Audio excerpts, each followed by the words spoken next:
Happy Earth Day, first grade! I have a book to share with you. The most important part about Earth Day, and that's that God made our world and He put us in charge of it to take care of it. And so this is a story of how God made the world. It's called God Made It For You. These are words from the Bible, but this is a picture book about that Bible story. It says, in the beginning it was very dark. No sun kept things warm. No moon made things bright. No stars shone in the sky.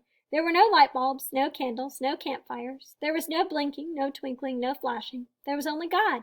So God said, "Let there be light." And there was light. It was bright everywhere. All the darkness was gone. God wanted there to be a time for darkness and a time for light. So He separated the light from the darkness. He called the light day. The darkness He called night. It got dark in the evening. It got bright in the morning. God saw the light and He liked it. He knew it was good. On the first day, God made light. He made it for you. Then God made the sky, blue and bright. He also made the water deep and wet. The sky was beautiful, but no birds flew in it. The water went on, but no fish swam in it. God saw the water in the sky, and He liked them. He knew they were good. On the second day, God made the water in the sky. He made them for you. Just like we talked about, God made the water first before He made plants and animals because He knew that those plants and animals would need water. Then God said, "Let the water come together in one place, and let dry ground appear," and it was so. The waters came together in one place, and the dry ground appeared. He made hills and valleys.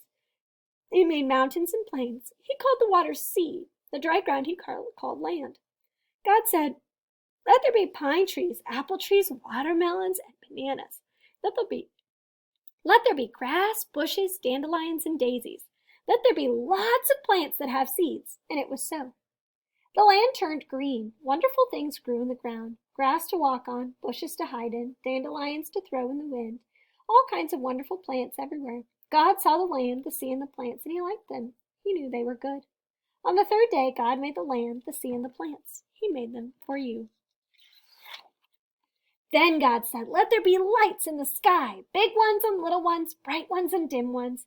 Let there be the sun and the moon, planets and stars." So God made the sun to warm the day. He made the moon to brighten the night. Planets and stars filled the sky, big ones and little ones, bright ones and dim ones. Suddenly the night was as beautiful as the day. God saw the lights in the sky and He liked them. He knew they were good. On the fourth day, God made the sun, the moon, and the stars. He made them for you. Then God said, "Let the water be filled with all kinds of things that swim, swordfish and dolphins, whales and cod," and it was so. God made the swordfish and dolphins and the whales and the cod. They swam and they played.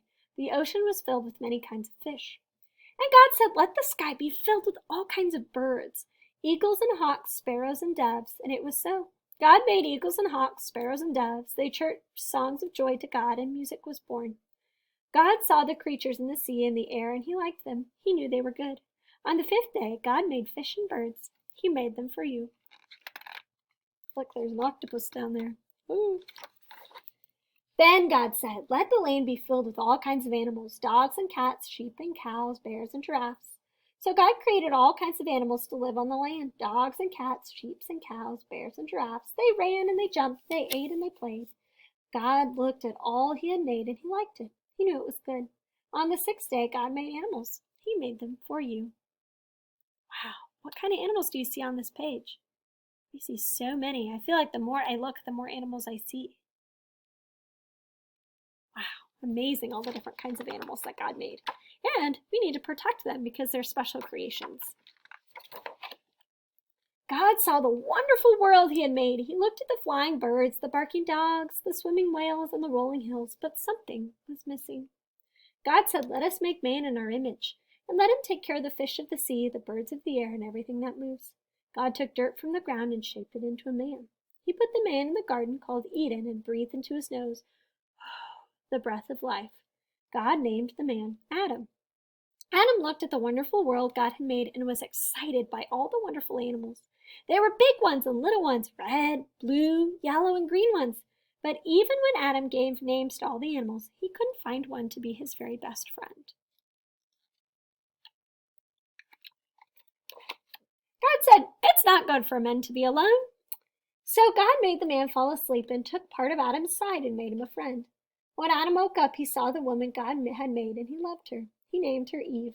God saw all that he had made. It was very good. He said to Adam and Eve, "This week I made the whole world. I made it because I love you." And God says the same thing to you. I've made you this whole world, and I did it because I love you. Then God said, "I will always take care of you. You will have children, and I will love them too. Take care of them and teach them about me." On the sixth day, God made parents. He made them for you. The next day, the seventh day, God rested from all the work he had done.